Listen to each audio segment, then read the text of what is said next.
All right, so this feels really weird. So I've been gone for the past week because of Thanksgiving, obviously, and I have not gotten to talk about the San Antonio Spurs' recent games. And while I'm not going to go from game to game, there are some thoughts that I have now that might be a little different than what you've been seeing the last few days or whatnot. Because all of those videos that I uploaded were actually from the last live stream. So I just wanted to give you like an update on how I feel about the team going forward, because I think we're close enough to that 20 game mark that we can make a concrete or, a more accurate evaluation of the team as a whole and what they could potentially do going forward, just to make the team just slightly better. I want some rest. Are we having fun yet? And guys, I say slightly because I don't necessarily think it's going to be a substantial shift. Now, I do want to bring this up. So the San Antonio Spurs record has been awful, okay? It's been dreadful. It's been really difficult for them to get any wins. Whether you're starting, and let me just say it right off the bat, whether you're starting Trey Jones or you're not, these were going to be some really tough games to win, but I do like the effort. I do like the tenacity from the team, and there's only a couple, maybe 3 games that I can point to thus far in the season that I said, our effort should have been better. But overall, I thought that we played pretty hard. Catching every single game, I think the Spurs play pretty tough basketball. They're not necessarily easy to beat, like some people might say. Yeah, a few blowouts here and there, but they're not necessarily an easy team to beat. And even other stars from other teams have said it thus far too. Steph Curry said it just the other night. So, but I want to talk about the team as a whole, specifically the point guard position and specifically Wemby, actually. So before we talk about that, if you guys want to support the channel, clanthemerchfan.com, link in the description, or become a patron and YouTube member, only $2 per month. It means the world to me. Thank you guys so much for supporting the channel like you do. I literally have like one order right now that I need to fulfill. So yeah, first come, first serve. So if you guys are interested, please link in the description, get yourself some merch, man. All right. Let's take a look at this. So Trey Jones, I wanted to talk about this. So Trey Jones had a few things to say about Jeremy Sohan. This was pregame. So this was November 26th in the morning. And this is what he had to say about Jeremy Sohan running point and him giving him advice, basically. Oop, sorry. Can't hear that. Yeah, that's super important. Just to be willing to learn and not, stubborn about it. That's, I feel like, a big key in this. And so for him to, have that, shows his maturity in that area, and he'll just continue to learn. What's the comfort or the chemistry level when you guys are on the court together? Yeah, just splitting duties or. Right, I think it's high, but I don't think we've had too much time on the court together this year. So, we're gonna continue to work together. Continue to feed off each other when we're on the court together. We'll share the duties and do what we can, but we'll just continue to help each other as much as possible. Thank you all. All right, so this has been a misconception, I think, that I wanted to at least approach.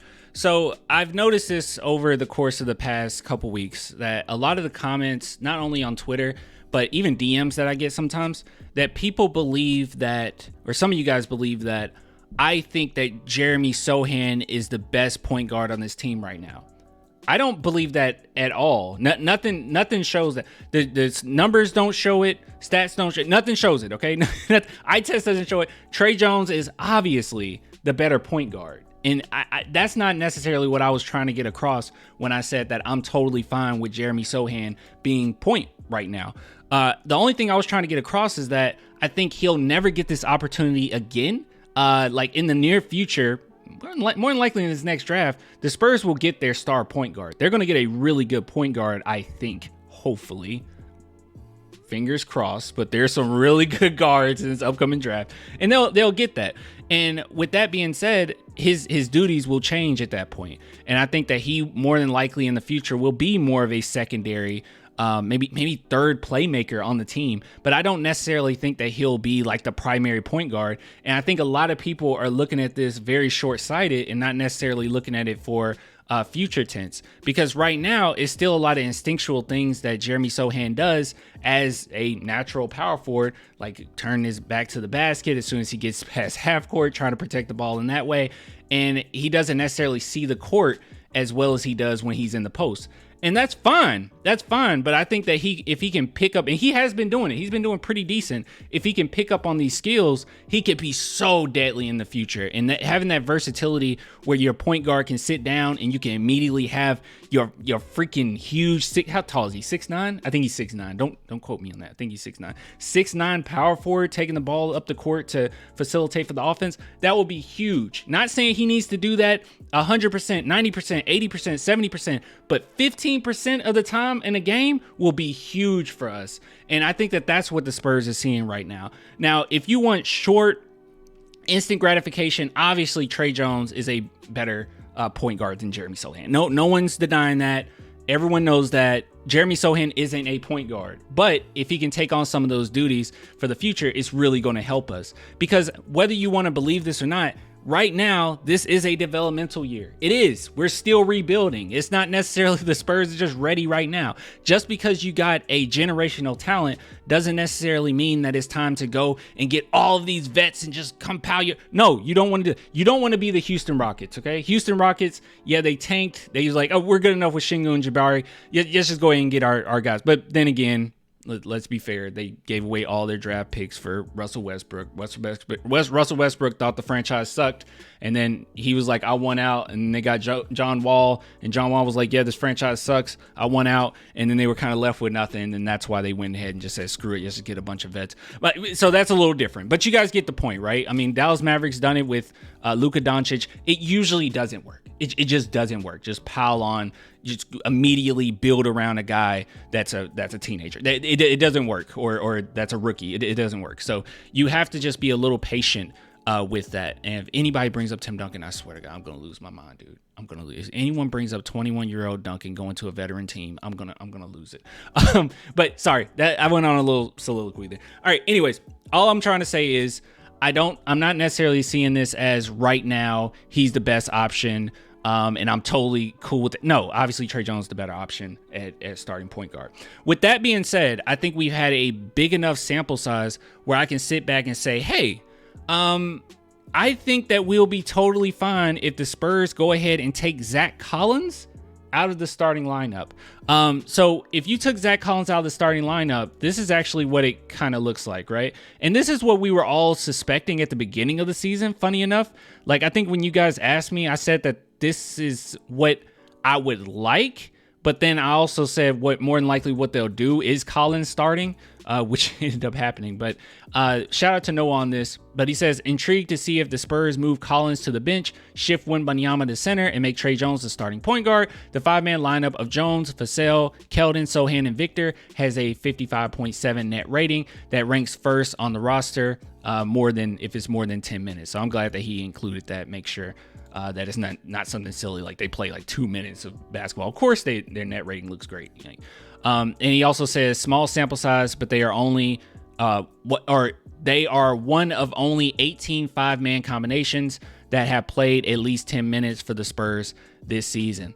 And honestly, when I was watching it, it was a really good lineup. I mean, I really did like the lineup. And I think that that's a pretty balanced lineup. I think that it works pretty well, especially here's the thing. So going into this season, obviously Sohan running point guard made sense because, I mean, they're going to continue to allow him to get reps running point guard, obviously. Okay, he'll get plenty of reps this season, even if Trey Jones starts. So him running point guard makes sense. But what made a lot of sense was Zach Collins starting as well because we thought that he would be able to space the floor. Unfortunately, he's not necessarily spacing the floor for Victor at all. He's actually limiting the floor a little bit when he's out there with Victor because he's not hitting his shots to the clip that we expected him to be able to hit. But funny enough, Sohan is. So Sohan being down there with Victor, he's a much better shooter than he was last season. You can't leave him open. And I did not think that we'll be saying that right now. But yeah, you cannot leave Jeremy Sohan open. And I think that he actually gels well with Victor Wembanyama in the front court a little bit better than Victor and Zach Collins at this point. Now, it doesn't mean Zach Collins doesn't have a place on this team. I mean, he looks great when he's out there with Doug McDermott, Malachi. Hold on, let me make sure I get it right. Doug McDermott, Malachi, Osman, and Memu. Okay, when those guys are out there, they're absolutely nasty. Okay, his passing ability mixed with the other guys who have really good pass ability, constantly moving off ball. I mean, it's beautiful basketball when those guys are on the court together. It's a small sample size, but I do like watching those guys on the court together, that lineup. But right here, yeah, I think that this would actually work out just fine. And this is basically what people wanted to begin with. Another thing, too, with Victor running center. So I think the fear here was the fact that obviously Victor Wembanyama isn't a typical center, okay? He's just not. But it was this constant fear that, oh, my goodness, you know, when he goes against the Jokic's of the world, when he goes against other big men that have a lot of physicality, what's going to happen? Well, we saw what happened. He puts up 4 blocks and 6 steals. Like, I don't think that there's going to be a problem at all with him running center. So I think the Spurs can go ahead and just put a lot of those fears to bed, not necessarily worry about that, put him out there as center. And I don't necessarily think that this is small ball, because that was another thing that people mentioned, like, man, well, that's kind of small ball. No, not really. Sohan is huge. Victor is huge. So with this lineup, you got Trey Jones, who, while he's not a good shooter, okay, he's just not, okay, I can't say you can't leave him open. You probably can't leave him open, but he's the best facilitator on the team. You got Vassell, who's the best shooter, best scorer on the team. Keldon Johnson, more of a brute force. If he just plays his role, he's nasty, okay?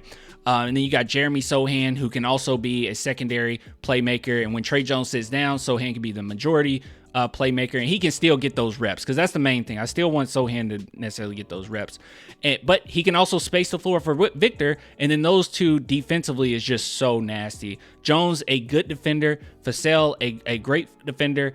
Sohan, a slightly above great defender, and then Victor Wembanyama, who's just an elite defender. Just so disgusting. And by the way, I wanted to bring this up too. This would be my last point. So I think that that's what the Spurs are probably going to do going forward. You got a big enough sample size now to know that those fears that you had of Victor should be gone. Sohan can still get his playing time as a playmaker, especially if Jones sits before him. But I did want to bring this up because some people will say, well, Jeremy Sohan, he sucked, man. He sucked defensively. Well, you know, here's Jeremy Sohan, a little bit of data for you. So this is the top 10 in matchup difficulty this season. Jaden McDaniels, second is Jeremy Sohan. And this is crazy because I thought Dyson Daniels would be like top 5. Dyson Daniels all the way to 9. Dylan Brooks at 8. But yeah, so Jeremy Sohan has had one of the most difficult matchups this season, and the Spurs have continuously put him on point guards, shooting guards, and his bread and butter is really that 3 through 5, more so 3, 4, and he can guard like guards on occasion, but for the most part, that's usually what his bread and butter is. He can guard 1 through 5, but it's usually 3 through 5, 3, 4. But man, oh man, he had it rough. So the fact that he's trying to learn a completely new position and point guard, and then on top of it, having these very difficult matchups because he is our best like on-ball defender, it has to be tough for him. So I feel for him in that regard, but he's been doing a really good job, all things considered. And this is not me necessarily saying give up on the Sohan experiment. I don't think the experiment is just to experiment for this season to try to make a playoff run or something. I don't think that's what the experiment is. I think the experiment is more, we need to give him this experience, and in the future, it's going to be really nasty for him to be a secondary playmaker to a actual point guard. I mean, it would be so nasty. So, but right now, obviously, this is where he's comfortable right now, and I think that's fine. I don't want to hear any narratives about how Sohan ignores Victor. I don't believe any of that. I think that most of the guys on the team thus far, the reason why Victor doesn't get the ball as often, he gets the ball super often. We already did a video on that. He gets a lot of touches. But the reason why he doesn't get the ball in the position that we would like him to get it, I think is more so guys just underestimating their passing ability sometimes. I mean, Zach Collins even came out and said, yeah, I didn't know if I can give him the ball. Actually, hold on. I'll bring that up for you. Just let me bear with me. Hold on. I didn't like this, so I don't think I have it necessarily, but someone sent it to me in my DM. So let me go to my DMs and then we can end off this video. Where is this? Let's go to DMs. Here we go. Gotta switch accounts. Sorry. Can't show you that. Let's see. It's nothing crazy. It's just, I just can't. Hold Let's see. Let's go to here, and I'll show you. Here we go. Found it. Here we go. So Zach Collins on those lobs to Wemby. So yeah, I think guys are just literally don't think that it's a good pass when they do it. So he said, I told him I'm working on it. It's funny, after one unspecified game, I was like, bro, I'm just not used to throwing it that high. Usually if I throw it that high, it's a bad pass. And he told me no one's thrown it too high yet. So I think a lot of times guys just aren't comfortable with making those passes, and they just think that it's going to be an automatic turnover, or because with anyone else it is a bad pass. So I think as time goes on, they'll get a little bit more accustomed to it. Shout out to, I know he barely played, but shout out to Devontae Graham, because as soon as he played, it's an unspecified game because I cannot tell you what game this was. I do not remember. But as soon as he came in, he instantly found Wemby, and he was just attacking that. He was like, no, I'm just letting it loose. I'm throwing it up there. You can't really be worried about that. So, but yeah, so just letting you guys know, I don't think anybody's ignoring Wemby. I think they're just working on it right now. So it'll be all good. But anyway, sorry. I just had a lot to say about these recent games. Spurs doing a good job as far as effort and everything. But I think at this point, they need something to kind of corral them, give them a little bit of morale, and, changing that lineup probably will help. They need a win. They definitely need a win. And what the games that's coming up, I think they can definitely get those. So I'll give it to you guys later, man. Till next time. Bye.